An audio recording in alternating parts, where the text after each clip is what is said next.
Бүгүн кыргыздын кыздарын топтоп ошол жерде жакшы билесиздер, маанас атабызда ошол тең салмактуулук абдан мындай ачык, айкын көргөзүлүп сакталууну ошол жерде бир жашнакка жазып койгон да. Ушул жазууларда ошол кыргыздын дөөлөт болгон Манас эпосундагы тең салмактуулукту сактай алабызбы деген суроого да бүгүн изденели деген бир ойдо чакырдым. Өзүбүз оңолушубуз керек. Өзүбүз ой толгообузду оңдошубуз керек. Сөзүбүздү оңдошубуз керек. Анан үйдөгү балабызды, кызыбызды оңдошубуз керек. Биз бүгүндөн баштап Аксананы багып, Кудайдан туура тилегенди үйрөнүп, туура тилектерди тилеп, балдарыбызга үйрөтүп, дасторконго отурганда улуу кишини күткөндү, бата жасаганды, колго суу куйганды, колго куюлган сууну үйдүн тегерегине төккөндү, очоктун оозуна төккөндү, ошонун ар бир сырларын үйрөтүшүбүз керек. Ар бир сырларын үйрөтүшүбүз керек. Билим алышыбыз керек. Азыркы жаштар энесин да атасын да укпайт улуунун сөзүн.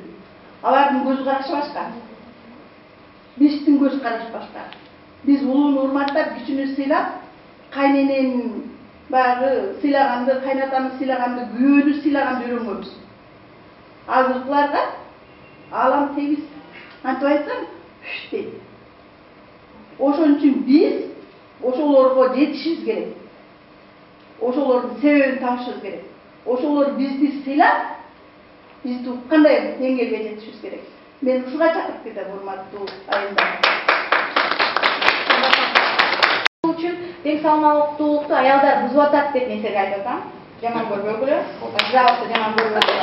Тең салмактуулукту аялдар бузуп атат. Анткени эркектерди 1000 жолу күнөөлөсөк деле байли ошол эркектерди эне төрөп атпайбы? Эне берип атпайбы ошол жашоонучу? Анан ошол үчүн аялдар кенде жоопкерчиликчи. Анан аялдар жанагы ичип, анан азыр көп фактылар көрүп атат. Биз кичине эсибизди жыйышыбыз керек болуп атат. Потому что уже времени нету, назад дороги нету уже аялдар. Анан ошол үчүн ушундай бир чоң жыйынды уюштуруп, бир конкретный вопростор коюп, анан мен бир сунушум мындай болуп атат да, жеңелер мектебинде мен бактылуу болгум келет деген сыяктуу темада жеңелер мектебиби же энелер мектебиби кандайдыр бир ушундай уюштуруп баштай берсек деп ойлоп атам да. Ооба, ар жерде жасалып атат иштерчи. Анан бирок ден мисалы үчүн ошол интернетке жана Facebook тияка бияка келип ошол рекламаны берип койсо, мен бактылуу келип атат жеңелер мектебине ачылды, ушуга там типа кош келиңиздер, телефондор берип койсо, абдан көп жаштар жолун таппай атат. Анткени биздин мектепте үйрөткөн эмес, кандай жашашыбыз керек. Институтта үйрөткөн жок, анан шакат эле күйөө чыгып калды, анан кийин эле билбей калып атабыз да, ар кандай үй бүлөгө попадать этип калып атасың да. Анан келинде боюнда бар аялдарды, мисалы үчүн мурда үйрөтчү экен, поликлиника жакка сабак берип, азыр үйрөтпөйт. 9 ай бою нервничать этип, анан күйөөсүн кызганып атып, анан акча деп атып, ушинтип атып, анан төрөгөн баласы кийин тагдыры бузулат экен да. 9 ай бою кандай көтөрсө, баласынын тагдырына абдан таасир этет экен. Аны да окумуштууларыбыз айтып атат. Жоопкерчиликти албаса, анда ким жоопкерчиликти алат? Жоопкерчилик эки тараптуу. Жана Жапарайым менен бул боюнча да ой пикир алмаштык да. Жоопкерчилик бир гана кыздарга жолбосо, бир гана эркектерге жүктөп койгон туура эмес экен. Коомдо тең салмактуулук ар дайым болуш керек. Ошон үчүн мен айтып атам, 40 жигитке, 40 чорого биз жардам берип, 40 кыз болуп түптөлүп, бекем болуп, ошол өзүбүздүн энелик саясатыбызды жүргүзөлү деп атам. Ал жерде жаман ишке чакырган жерибиз жок, жолбосо бийлик талашкан жерибиз жок. Биз үй бүлөнүн куту болгон аялдарыбызды тарбиялап, таалимдин тарбиясын күчөтүп, мырзаларыбызга татыктуу көмөк көрсөтө турган бир күч болобу деп атабыз. Андан ашыктуу иштеген кереги жок. Кандай дейсиздер? 40 чоронун чоң программасын иштеп чыкканбыз. Кыргыздын чорол деген бирик менен чоң, абдан маанилүү, анан кенен жазылган бир программаны иштеп чыкканбыз. Ал программанын ичинде 40 кыз да отурат, 40 чоро да отурат. Биримдиктин ичинде бөлөк уюмдарды да чакырабыз кызматташтыкка. Ошондуктан биз бүгүн ушул жерде, куттуу жерде топтолуп, бүт эжекелерди, бүт мисалы үчүн эже сиңдилерди, апаларды чакырып, мына аксакал баштары менен апаларым келип атат. Тайзын кылам. Чоң рахмат келгениңерге. Ушул чоң көчтүн алдында башкаруучу деп айтпайт, баш катары келип отурганыңарга ыраазычылык билдирем. Эң негизгиси кыргыздын баалуулуктарынын бири бул аксакалдарыбыз төрдө элип, акыл насаатын айтып жүрдү, туурабы? Алардын батасын алып жүргөнбүз. Мына бүгүн дагы иштин башында сиздердин батаңыздарды алып, чоң жумушту баштайлы деген аракет. Иш жүзүнө ашыралы, ар бириңердин тамчыдан көл болот деген сөздү абдан сыйлайм да. Мына ар бириңер жок дегенде бирден акыл айтсаңыздар да чоң ишке жакшы бир мүмкүнчүлүк жүргүзүлөт деген бир сөзүм бар. Мына эмеге Жапар айтып кетти, мындай бир мектепти бир уюштуралды. Мен лично өзүмдүн атыма жана коомдун атынан коштойбуз. Ошол мунун ичинде бар бир бөлүгү деп эсептелет. Анан кийин айтып атпайбы, Бишкекте отуруп алып эле ушул жерде кыйкыра бербей, болуп аткан жат көрүнүштөр каяктан чыгып атат? Бул айыл жеринен жана жаңы конуштардан чыгып атат.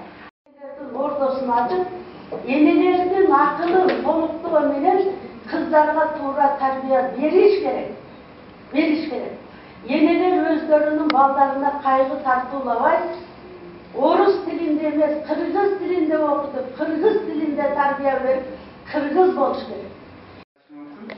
Бирок негизи кыргыз аттын кашказындай, Кытай уйдун түбүндөйдүр. Аттын кашказындай аз эл, уйдун түбүндөгү элге кантип тең болуп келди деген маселеде анан эл энеден башталат деген экинчи бир дагы сөз келип экөөнү кошкондо ушул жерден келет да өзү.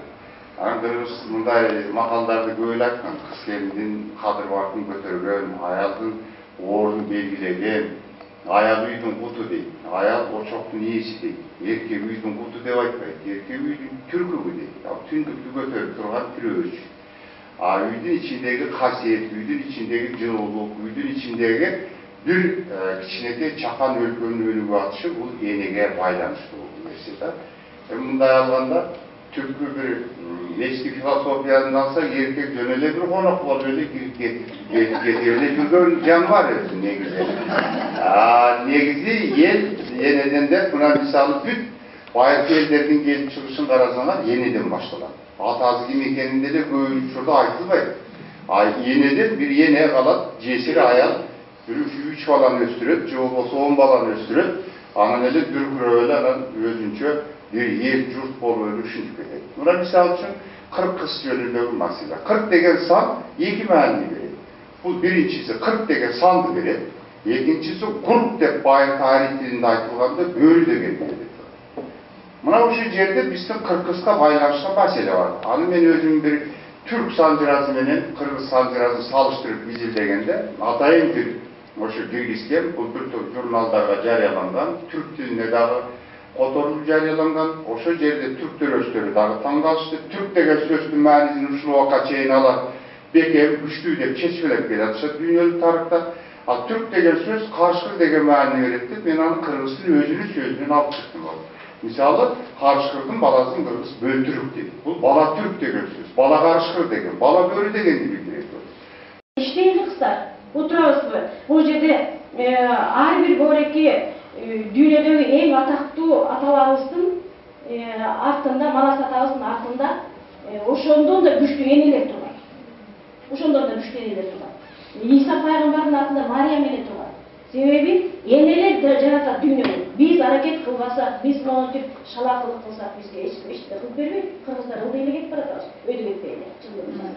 Эми өзүбүздөн сынап атабыз, бирок ошонун ичинде баягы иштегенге аракет кылам деген баары мен түшүнбөйм, анан Санды айталы 15 жыл убактыбыз эле калыптыр. Мына эки негизги докладыбыздын жыйынтыгында кандай бир ойлор пайда болуп атат. Абдан коркунучтуу абалда турат экенбиз. Туура жакшы жактарыбыз көп, бирок ошол эле учурда эки докладдын тең негизинде бир эле чечимге келип атам да мен.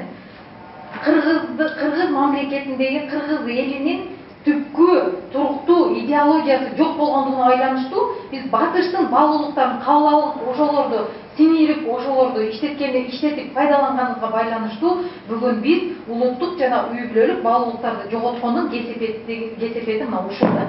Кандай дейсиздер? Мына ушул кесепеттерди жоюш үчүн бүгүн сиздерди эжекем айткандай куттуу жерге чакырдык. Кыргыз чоролор бирикмесинин төрагасы, негиздөөчүсү. Арыбаңыздар, урматтуу апалар, эжелер, карындашдар. Негизинен бүгүн жакшы жыйын болуп, биз кылып келген, ойлоп келген 4 жылдан бери аракет кылып келген иш мына бүгүн алгачкы ишин баштап атат. Бүгүнкү күндө кыргыз айымдары ушундай бир коомдук иштерге активдүү, жер эркектерге караганда активдүү экенин билинди да. Ошол ар бир жерде кызырганда, ошо аялдар айтып атты, биз дагы ушуну кылсак, биз да араңага кирсек, мондай иш чараларга аралаштырбайсыңарбы депчи. Ушул ой жүрүп отуруп, мына жакын арада Березат айым мына башында катышып, чогуу ушул жаңы сиздерге карап берген жобону иштеп чыктык. Бул жобонун ичинде азыр ошо 40 кыз менен 40 чороонун биргелешип жасаган аракеттери ошол жобого түшүрүлгөн да. Ушул жобону сиздер дагы бул долбоор албетте, бул долбоорду карап чыгып, ага өзүңүздөрдүн мындай оюңуздарды айтсаңыздар болот, кагаз түрүндө дагы берсеңер болот, аны да карап көрөбүз да.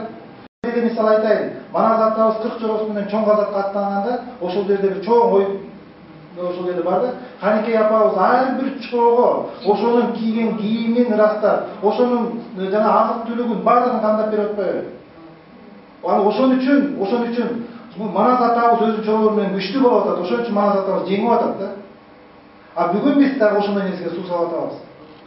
Суу салып атабыз, эми биз андай азык-түлүктөрдү кандап берип деген жер жок, башкача нерсе да, азыркы эмеге абалга жараша сиздер дагы бизге бир нерселерди даярдап берсеңиздер деген нерсе да. Колдоп турсаңыздар, чогуу иш алып барсак. Анан мына жакын арада биз көп иш-чараларды жасайын деп атабыз дагы. Ошол чараларды мындан чогуу биригиш кылалы. Бул жобого ылайык биздин борбордук штабыбыз бар, мына штабты түзүп атабыз бүгүнкү күндө.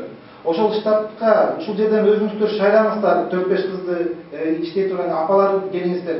Отуруп алып туруп, иш пландарды иштеп чыгабыз. Эмне кылабыз? Кайсы аймакка барабыз, кайсы районго барабыз, окутабызбы, же жанагындай иш кылабызбы, же жанагындай бир жаман ыплас жайларга барып ошол жерде. А эмнеге болбойт? Жанагы биз барган караоке клубка кыздар менен, аялдар менен, сиздер менен, айымдар менен чогулсак болмок да. Эмнеге чогуу барсак болбойт? Кечээ күнү мына Шилайн деген ишканага бардык, көрдүңүздөр телевизордон. Жана Балмуздакты баарыбыздын балдарыбыз жейт. Ошол жерге эмнеге сиздер кирсеңиздер болмок эмес? Сиздер менен чогуу кирсек да болмок да. Биз бирге да кыргыз эркектерден эмес, сиздерге да керек. Бүгүнкү жыйын өз максатына жетти деп ойлойм. Албетте бул биринчи жыйын.